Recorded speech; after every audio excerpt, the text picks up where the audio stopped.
आता गोष्ट जाते फ्लॅशबॅकमध्ये। बॉब खरं तर एक रिटायर्ड स्पेशल फोर्स स्नायपर होता। आपला बॉस जनरल ब्लॅकच्या सांगण्यावरून तो प्रेसिडेंटच्या स्पीचसाठी सिक्युरिटी सेटअपमध्ये मदत करत होता, पण तेव्हाच तिथे मारेकऱ्यांनी हल्ला केला। बॉब जसा खऱ्या मारेकऱ्याला पकडायला वळला, मागून एका पोलिसाने त्याला गोळी मारली। नशीब बलवत्तर म्हणून त्याने लगेच बिल्डिंगवरून उडी मारली आणि हिम्मत गोळा करून ऑफिसर निकची पोलीस कार पळवून कशीबशी तिथून सुटका केली। त्याच वेळी बॉडीगार्ड कॅप्टनने बॉबची स्नायपर रायफल उचलून एक बनावट मर्डर सीन तयार केला होता, जेणेकरून प्रेसिडेंटच्या हत्येचा सगळा आरोप बॉबवर यावा। बऱ्याच अडचणींनंतर बॉब आपल्या शहीद मित्राची पत्नी सारापर्यंत पोहोचला। साराच्या मदतीने बॉबने गोळी काढली आणि त्याचा जीव वाचला। दुसरीकडे ऑफिसर निकेला क्राईम सीनवर काहीतरी गडबड जाणवली, पण जसा तो अधिक खोल तपास करणार होता, काही लोकांनी त्याला पकडलं आणि त्याला मारून तो सीन सुसाईड सारखा दाखवायचा प्लॅन बनवला। पण पुढच्याच क्षणी नशिबाने बॉब वेळेवर पोहोचला आणि मरता मरता वाचलेल्या निकचा जीव त्याने वाचवला। उपकार फेडण्यासाठी आणि हे शोधण्यासाठी की अखेर हे मोठे लोक काय लपवत आहेत, निकने बॉबसोबत मिळून सत्य शोधायचा निर्णय घेतला।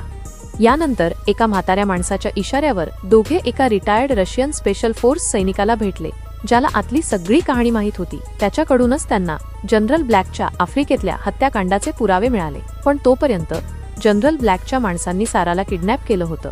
साराला वाचवण्यासाठी निक बॉबचा वेश बदलून ठरलेल्या बर्फाळ डोंगरावर पोहोचला, पण तिथे त्याची वाट एक प्राणघातक हल्ला बघत होता। पण जसं जनरल ब्लॅक आणि सेनेटरने विचार केला की त्यांचं काम झालं, त्यांचे आधीच तैनात केलेले स्नायपर्स एक एक करून मारले जाऊ लागले आणि जमिनीवर पडलेला निक पण उठून उभा राहिला। सुदैवाने त्याने आधीच आपल्या छातीवर एक स्टील प्लेट लावली होती। जनरल ब्लॅकच्या एका माणसाने साराचा वापर करून बॉबला घाबरवण्याचा प्रयत्न केला, पण त्याने बॉबच्या ऍक्शनला कमी लेखलं होतं। सगळ्या शत्रूंना संपवल्यानंतर बॉब आपली स्नायपर रायफल घेऊन जनरल ब्लॅक आणि सेनेटर समोर उभा राहिला।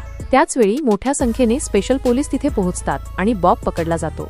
आणि इथूनच सुरू झाली होती ती आधीची गोष्ट, जेव्हा त्याला चौकशीसाठी नेण्यात आलं होतं।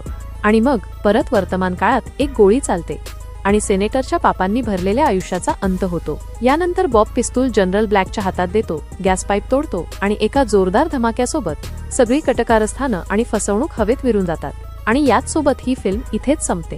अशाच मजेदार रिकॅपसाठी चॅनलला फॉलो आणि सबस्क्राईब करायला विसरू नका।